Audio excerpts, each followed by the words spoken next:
如果说鸣人和自来也是看透时间被仇恨笼罩的荒诞，还依然选择相信希望的人，那么今天这位便是丝毫不相信的。而当力量至上改变世界，遇上人的前行通往和平，乱世的答案究竟为谁？哈，小伙伴大家好呀，我是孟宇君。这一期我们便来仔细的聊一聊宇智波斑。想必大家对他已再熟悉不过，他以初代火影被称为传说中的忍者，那一人独占无影的豪迈身姿，一句你也想起舞吗，让人想不记住都难啊。但你是否知道，他并非是一个字面意义上的反派？那究竟是什么原因让他走向了极端呢？又是出于什么心理呢？想要搞懂这些，或许只有回到过去，以他为主视角出发，才能找到问题的答案。战国时代，一个战乱四起的动荡世界，忍者是战争的工具，族群时常受雇于出高价的一方参与战争，甚至连孩童也早早就上战场拼杀。据说人们的平均寿命只有30岁，这种规则框架下，也就导致忍者之间充满了仇恨。他们不会轻易透露名字和出身，交朋友、信任更变成一种极其奢侈的概念。而宇智波斑就出生在了一个这样的世道。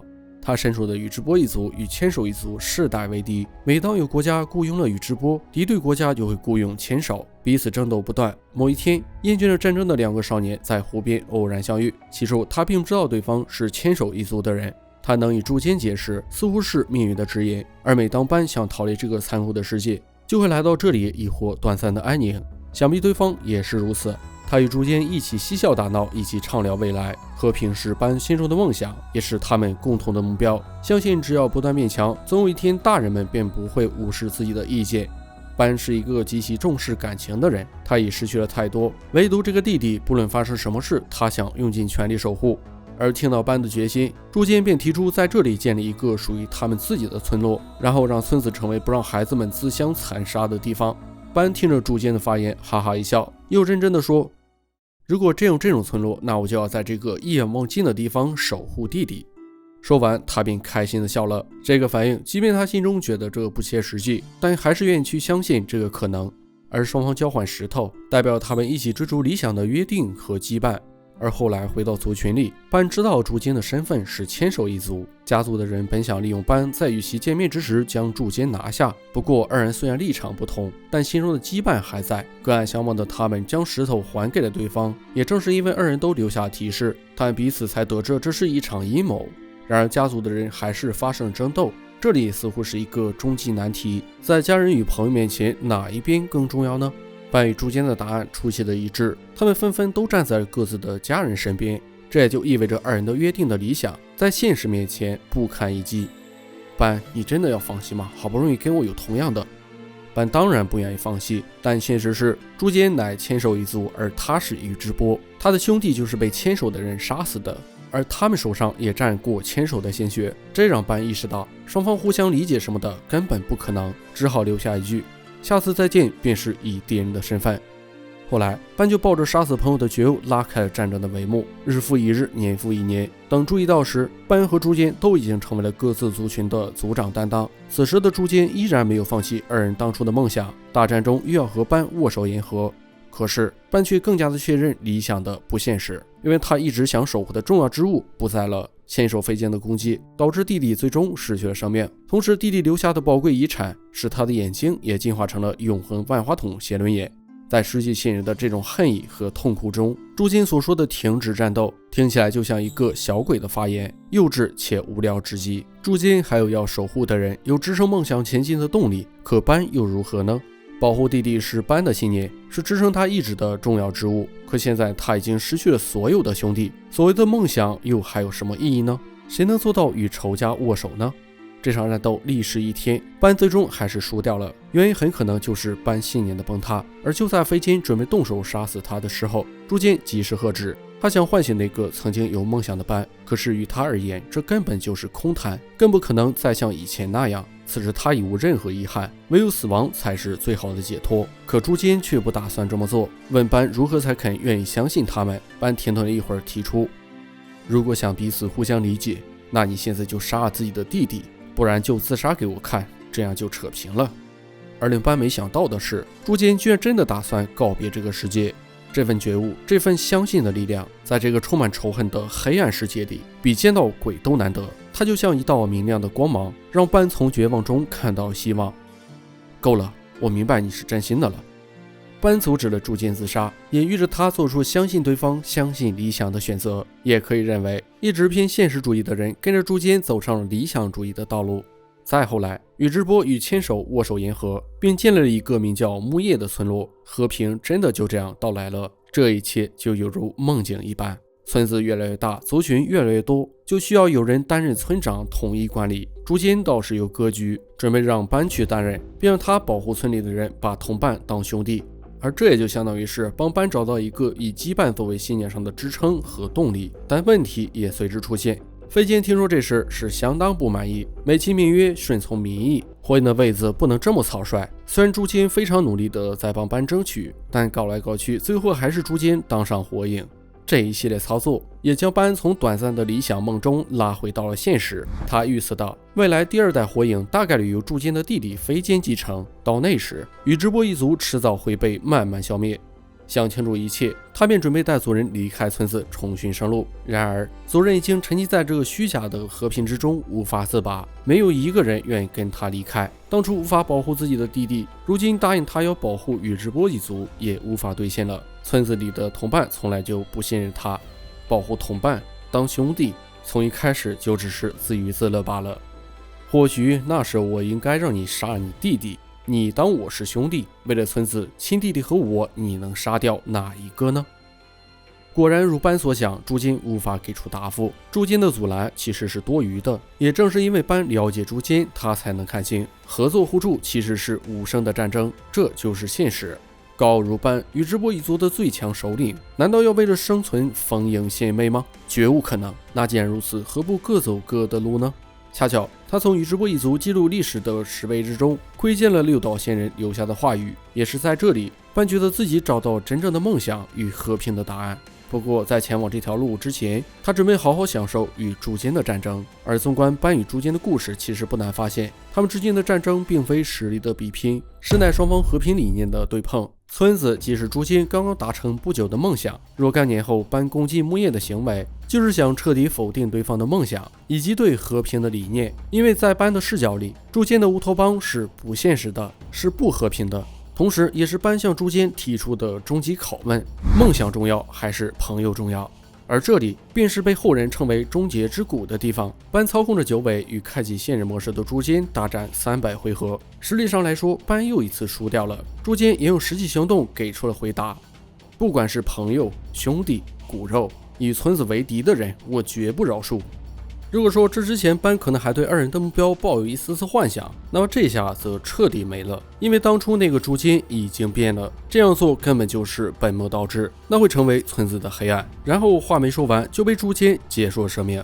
那么问题来了，班为什么会说本末倒置，朱坚会成为村子的黑暗呢？原因很简单，他们一开始建立村子的初衷就是为了保护族人，保护同伴，也就是说同伴是第一顺位，村子是第2顺位。试问没有同伴何来村子呢？而现在朱坚把村落放在第1顺位，这其实是有问题的，显然违背了当初建立村落的初心。这类人通常有几个特点，在他们眼里，能威胁到或者有可能威胁到村落的同伴便不再是同伴，甚至在任务与同伴的性命面前会优先选择任务。对待人柱力的话，只会将其视作兵器，而把同伴放在首位的则是会放弃任务，选择救同伴。对待能威胁村落的，比如宇智波佐助这种，会想办法解决问题，而非直接除掉，也会把人柱力视作同伴，这便是区别。那么理解了这些，我们再回到战争与和平的论点。在不少人看来，班作为反派是力量与仇恨的化身，但是只靠理解与爱真的能通往和平吗？这种理想中的道路真的是正确的吗？答案是否定的。爱与力量就好比阴阳两面，缺一不可。光明能消除黑暗，但是黑暗永远不会消失。意思就是，任何一个只要抱着除掉黑暗的想法，就注定不会成功，因为消除了一个，还会出现下一个。其实爱与力量、光明黑暗并非敌对关系，而是个主次前后关系。类似刚才朱坚直接杀人的做法就是暴力除掉。那怎样才算是正确的答案呢？我的理解是，阳在明，阴在暗，共生之中寻求幸福。孤阴和独阳都是不行的，孤阴不生，独阳不长嘛。这是一个值得深思的问题，因为不像鬼灭里的黑暗用鬼这种生物具象化出来，除掉鬼就是净化鬼身体里的灵魂。火影相反，黑暗是人内心中的仇恨，你除掉肉身，其内心的黑暗和灵魂也不会得到净化，只会重新换具肉体出现，形成连锁反应。宇智波斑的原型是日本神话的起源伊邪那岐尊，他是创世之神，而斑也想创造一个新的世界。神话中，伊邪那岐曾与黄泉国归来，对应宇智波也死掉了一次。是的，终结之谷一战，斑并非真正死亡，他用禁术伊邪那岐以牺牲右眼为代价改变现实。不仅如此，他还没忘在朱坚身上咬下一块肉体，复活成功就移植在伤口处，从而得到仙人细胞。等肉身垂垂老矣之时，轮回眼便觉醒了。而随着更强大的力量到手，那座石碑上也随之解锁最后的内容，写的是有关大筒木辉夜摘下金银果实，独自平定战争的历史。然后得知这些，他就更加对这个世界绝望了。试想，以平定战争为目的的人，最后却是那种下场，然后世间依然充斥着仇恨和战争。果然，梦想什么的根本就不存在。而接下来的时间，他便以幕后操盘手自居，开始了月之眼计划。在他看来，这个世间的因果是无法斩断的，有光明就有黑暗，有赢家就有输家。要守护爱，就会产生恨；为了维持和平，就会引发战争。因此，他才要创造一个只有爱、和平、光明的世界。具体方法则是通过收集所有尾兽，让封印在月亮之中的十尾空壳复活，等自己成为十尾人柱力，达到仙人水平，再用更高级别的瞳力投影到月亮上，进而控制世上所有人。也就是从幻境中创造一个只有阳面的世界。人就是这样，他常常让别人认清现实，但何曾想过自己才是最不现实、最理想主义的那个呢？实施阶段，他趁长门不济事的时候，将轮回眼移植给了对方，希望有朝一日这小子能以轮回天生之术将自己复活。未来的长门也确实用了，只不过复活对象不是他。这之后，班一直等待时机，终于第3次忍界大战时期，一位名叫带土的少年引起了他的注意。当时带土身受重伤，班便将其给救了回来。不得不说，这家伙如果放现实，也绝对是个洗脑大师。一顿操作下，又是控制雾隐村的忍者，又是利用带土暗恋的灵，就为给带土下套，让其亲眼目睹卡西用千鸟贯穿林胸膛的一幕。总之，他成功让一个阳光快乐男孩认同了自己的思想。完事儿，在寿元将近前，他将宇智波斑这个名号托付给了带土，并嘱咐他记得拉拢长门。而回首复活之后的这段经历，轮回眼的力量十倍的印证工具继承者的出现，这一切的一切无不都在印证自己通往和平的道路是正确的。对此他深信不疑，但事实真的是这样吗？石碑上所说，一位神明为了安定，将世界分为阴阳两极，护持之力相与为一，运得森罗万象，其实就是在指阴阳共生，互相协作，方有美好的未来。只不过经历了诛奸一战过后，班心中不再相信理解，他想只靠力量独自改变这个世界，于是石碑就被他解读成了力量的方向。就拿他搞诛奸细胞这事来讲，护持之力相与为一，是心与心的羁绊的连接。他倒好，强行将两种护持之力物理融合在自己身上。前面视频里的喷也是孤阴的道，同样我依然不认为那是正确的。可能很多人把喷的行为与现实中的核威慑联系在了一块，觉得这种方法是正确的。但你确定喷只是用来威慑的吗？巴卡纳，他不会使用核武器的。喷和班有一个共同点，就是最终通往的都是一条由独裁者统治的世界。这就涉及到作者传达的核心：力量固然重要，但暴力解决不了问题，它只是用来沟通和理解的一个工具。声召唤而出，而此时的班用傲慢二字概括再合适不过。过于强大的实力导致他的内心驾驭不住这份力量，在他眼中，说诛奸以外的人都可以忽略不计，什么无影乱七八糟，认真是不可能认真的。获得了强大的力量之后，还没有来及发挥，现在正是拿他们试技能的好机会，也顺便给这些人展示一下宇智波的力量，让他明白血统也是有贵贱之分的。要说唯一能让班在意的，还得是火影，因为纲手身上流着诛奸的血脉，更具备诛奸的火之意志，因此他要否定的就是诸间残存的意志，而否定方式便是以实力的角度。这个女人恢复不行，又不会木盾，还未战，他便直接下定论，说人家是个弱小的女人，还表示柔弱的人很丑陋，柔弱的牵手更是丑陋。然而等战斗起来，最让他出乎意料的也是这个女人，身为医疗忍者却敢冲在最前面，几次将其杀死，居然又重新的站起身。确实班的实力非常强大，说是神与人的差距也不为过。但是从心理层面去看，所谓的月之眼计划不过是班受尽了现实的痛苦，没有自信拯救，然后选择了一个逃避现实的方法，这无不说明他不具备面对现实的勇气。试问实力强大就真的能算作强者吗？自我感觉良好罢了。而无影不逃避，勇敢面对强敌的意志，则与他形成了一个鲜明对比。他们不再迷茫，找到了该走的道路方向。这早已不是守护鸣人的战争，而是所有人守护彼此的战斗。世界上有跟沙利认真打架的大人吗？开启完全体须佐能乎的班无情地蔑视着众人，傲慢时期也是想从精神上击垮他们，让这些人发自内心的恐惧绝望。他能一刀砍断大山，能与尾兽匹敌。也就在他准备结束这场蛮闹之时，回头转生的施术者出了状况，眼看身体开始逐渐消散，可他却并没有慌乱，立马动身，目标依旧是逐渐残存的意志。趁他查克拉不足100毫之术失效之时，班直接下了死手。可惜纲手被爱人的灵魂守护着，从而恢复了生机。当然这也对班没什么影响，他又开始装逼了。去转告施术者，禁术可不是能随便使用的，在跟我交手的你们应该知道，这种程度的术根本无法束缚我吧。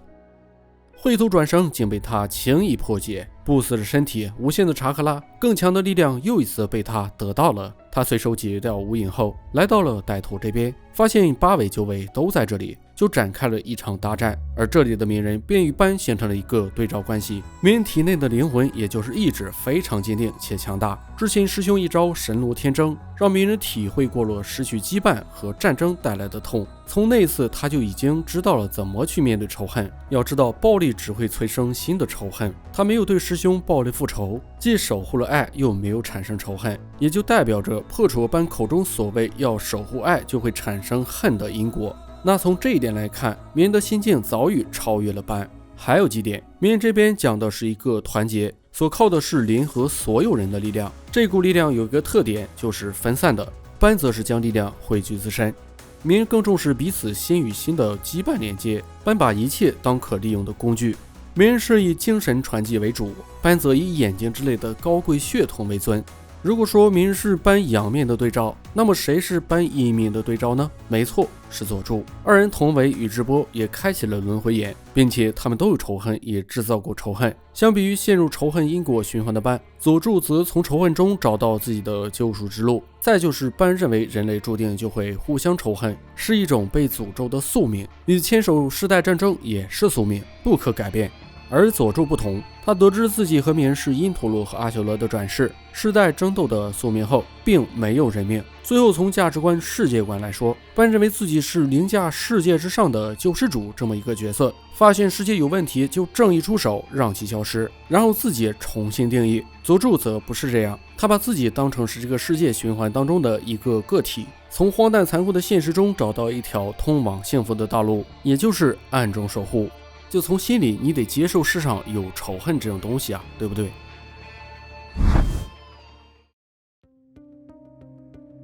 当诸间被灰头转生复活，抵达战场后，班寂寞的心一下子就兴奋了起来，迫不及待的要和人家大干一场，那架势比情人见面都急。这心理活动其实不难理解，无非就是想给诸间看一下自己现在有多厉害，然后通过实力差距否定诸间所谓的梦想，让他绝望，以证明自己所走的道路有多么正确。可问题是，诸间的意志也不是用实力就能击垮的，反而这种人你越压迫他，他就越充满希望和正能量。你越杀死他，他不屈的意志就会越传递给后代。这不，纲手、鸣人都站在这里，如此显而易见的现实，他就是看不清这一点。只能说，认知穷的也就只剩力量了。后来他得到生命，诸间的仙术查克拉，他变得更兴奋膨胀了。而当他成为了10尾人柱力的时候，理所当然的即作为人的灵魂会被这股力量进一步吞噬，变得愈发膨胀，从而彻底泯灭人性。用阴阳的说法，就是阴太盛，导致的阴阳彻底失衡，最后变为了孤阴。如果只从实力上来说，班也认同了一个人，这个人就是阿凯。能得到他这种只看实力的家伙认可，那阿凯的体术水平可想而知，毕竟是让班自称差点丢掉小命的男人。总之，经过一番激烈的战斗，虽然只有少数的几个人没处理掉，但最终班还是成功了。他完成了月之眼计划，创造了一个幻术世界，将地狱变成了天堂。